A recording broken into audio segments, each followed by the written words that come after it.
Greetings, greetings, greetings. Captain Buffalo Soldier here, making another video. Uh, I'm addressing Curse of the White Girls.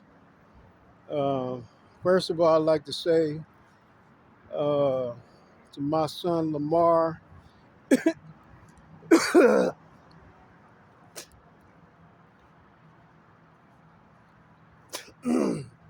excuse me, they're in Amsterdam, Holland.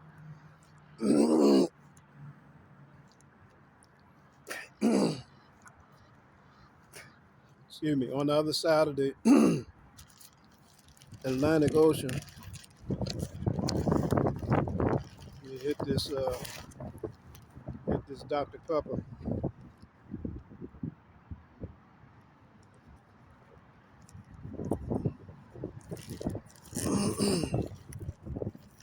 Little McDonald's residue caught in my throat.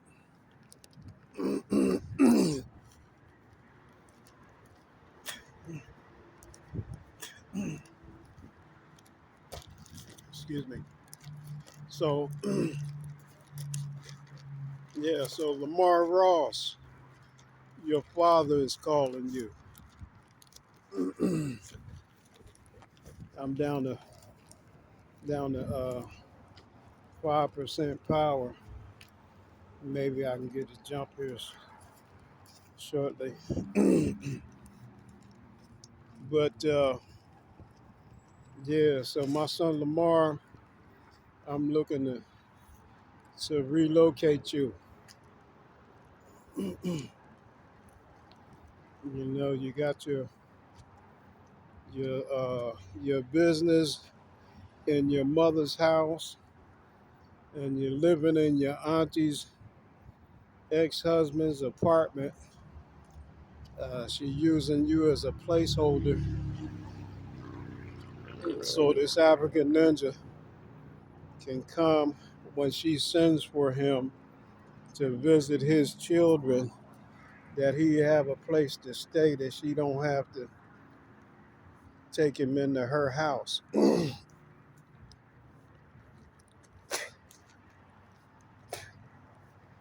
For him to run that pipe up in her again.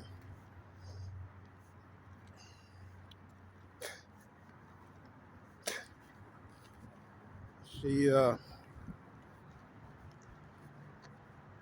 she wanna get her some pretty niggas now, instead of this uh ugly motherfucker. She wanna get her some pretty niggas now. So she got two melanated babies.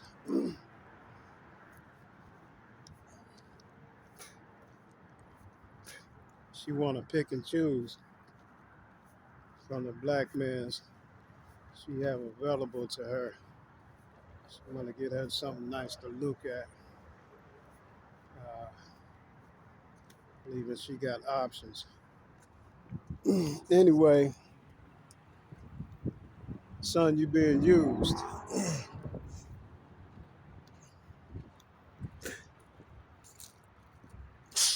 So, as you know, to a certain degree, I love you, but I don't give a damn if you want to be up under me or not.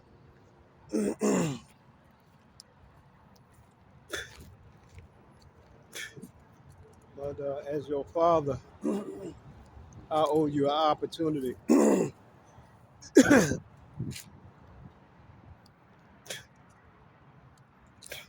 It's with your brother, Kyle Restak, Kyle James Ross Restak. I didn't name him, that was his mother's doing, as your mother named you Lamar. So I let him do that. But men, never let a woman name your sons. That's a no-no. Anyway, uh,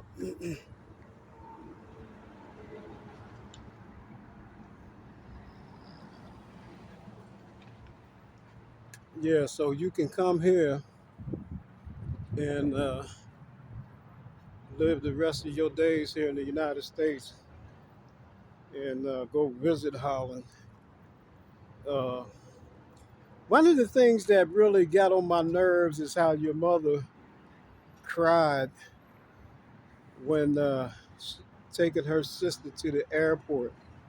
You know, even though we was gonna turn around and go back home, I really wanted to put her ass on the plane with her together. I was like, cause she really got on my fucking nerves the way she cried, like the fucking world was coming to an end. I was like, what the fuck? You just putting your sister on a goddamn plane, and as if she was going to her watery grave was or something like that. Uh, so you moving away from Holland. I see your mother crying like that. I don't want no parts of it, and I think you weak enough to that you would uh, not be able to go because of her crying. I think that she has control over your mind with her narcissistic behavior that you are bound to her. And as your father, I'm telling you that you're not a man until you separate from your mother. Your mother is makes you a child because you depended on her. So no matter what you accomplish in this life, a man is supposed to be the one to take care of his mother, not his mother taking care of him. So you need to separate from your mother. So your brother, uh, back to my nephew being in prison, but the reason your brother is not in prison, okay, I'm gonna lay that out for you. As your father, is marijuana has been illegal here in the United States, most of the United States, and considered a classification of drug with some other dangerous drugs, right? Regardless how we feel about it. So we had to do that undercover, those of us that was going to smoke. So Kyle Restak, my oldest son, he got busted with some weed bagged up for sale, okay, for the street. But he had a friend whose car that they was in, and the two of them got busted and had a case. So when I happened to call while my son was going through this, uh, he's telling me about it and what he's going to do. He had the plan. He's going to go to court and plead guilty, and they probably going to get some classes and go to rehab. And I said, oh, okay. You got it all planned out so you don't need me? He said, yeah, Dad, I got it. I said, oh, okay. I understand what's happening now. You think it's all right for you to be a drug dealer. You just as much man as me. You equal to me. So you telling me what you gonna do. So I'm gonna tell you what I'm gonna do as your father. I'm dropping with everything I'm doing right now, and I'm on my way. And when I get there, I'm gonna kill you. I told my son. He went silent. Okay. Thought about process that shit. I said, I'm gonna call the police. I said, okay, the police is gonna come, but they're gonna come after you dead already because they need evidence. Your body will be the evidence that a murder has taken place. They're not gonna come and stake out the house and give you 24 hours protection because you say your father's coming to kill you. Then they're gonna ask you what you did. You know, why is your father coming to kill you?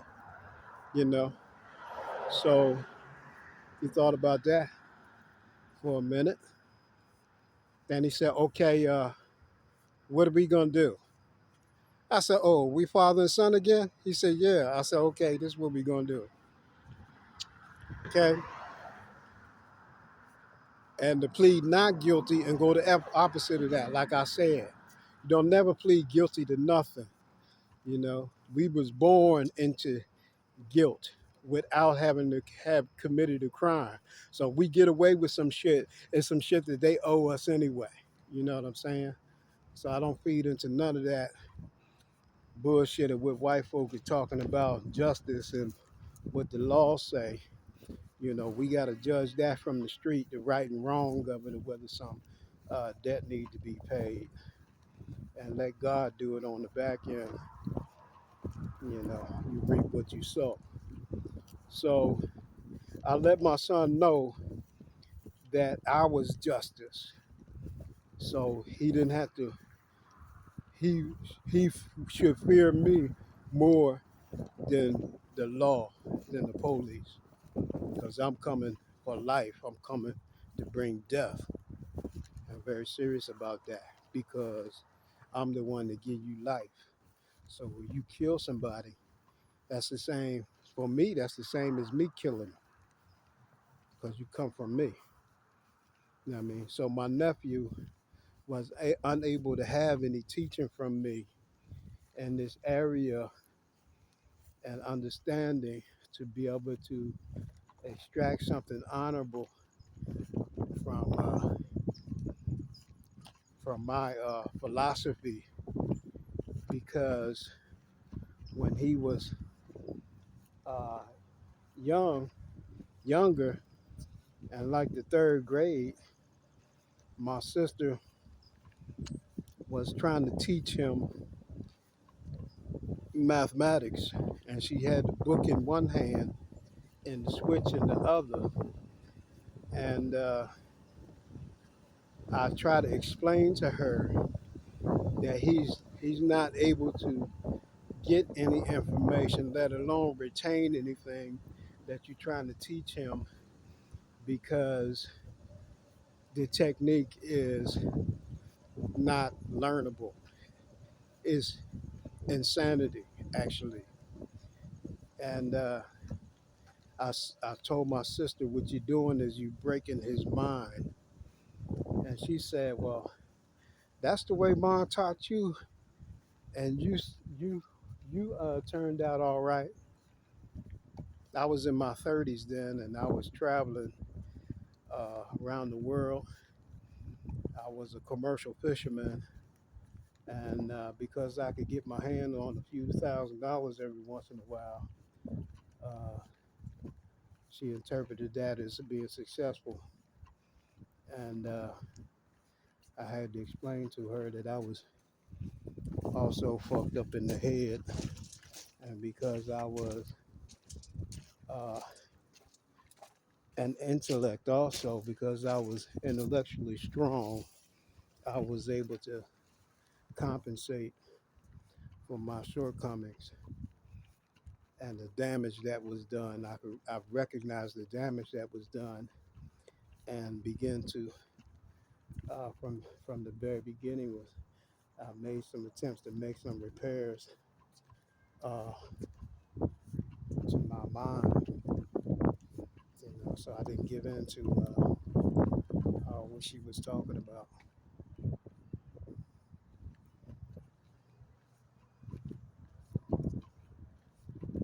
I'm on the church property.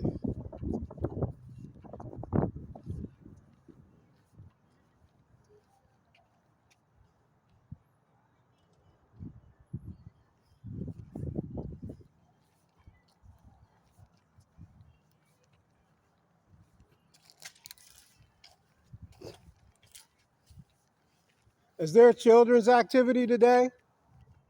I see the balls and things here is why I'm asking. Okay, thank you. Yeah, so this church property I come to sometime to charge my phone and things is having a kids meeting. And for that reason, I'm not going to stick around.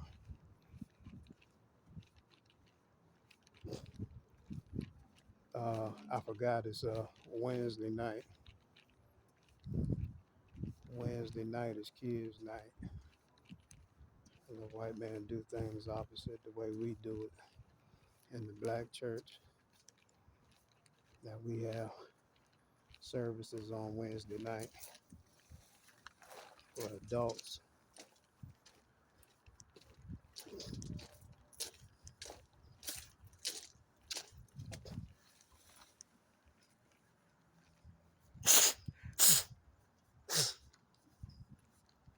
I have my phone is running out of power. It came down. I'm down to 2%. So I'm gonna close this video out. So Captain Buffalo Soldier here signing off. Once again, this video is to begin to open the mind, open the eyes of my son, Lamar Ross in Amsterdam, Holland, to say that your father has been fighting for you. They're fighting for you just to stay alive because there have been witches' covens, witches and warlocks that have been involved in uh, witchcraft and spells and potions and voodoo dolls and all that kind of shit. Uh, Meaning that your mother has not been going to Africa just to be teaching some English classes. That's a lie, okay? That ain't all that she's been doing, okay? She's been going to war in the spirit realm against me. So she put you in danger also by attacking me in the spirit. So these videos are also bringing this to light, so that she's been working together with witches covens there in Holland, Africa, and together with my teacher here in the United States, Amin Hassan, and somebody who I want you to stay away from. Okay, I'm not sure whether she tried to put you together with him. In other words, I don't trust her and nothing that she's doing.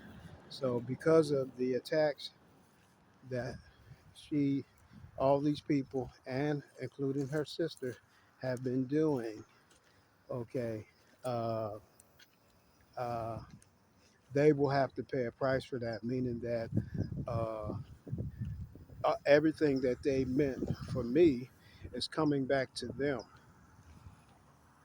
It's coming back to them. So uh, they will not be able to sidestep their own karma. You reap what you sow. So, uh, so, son, I want to give you a chance to escape, to come up from under that. Okay, as I say, that you don't have your own. So the house that your mother is living in, she stole the money for that. So those people that left her that inheritance, they were conned, they were scammed. Okay, she's not entitled to those people's money. Okay, Spikerman, he left her that money because of you and me, because this black man left her with a child. So that was part of her plan all along. So we are being played, you and me, son. So there you go. Captain Buffalo Soldier signing off. Peace and love. Ciao.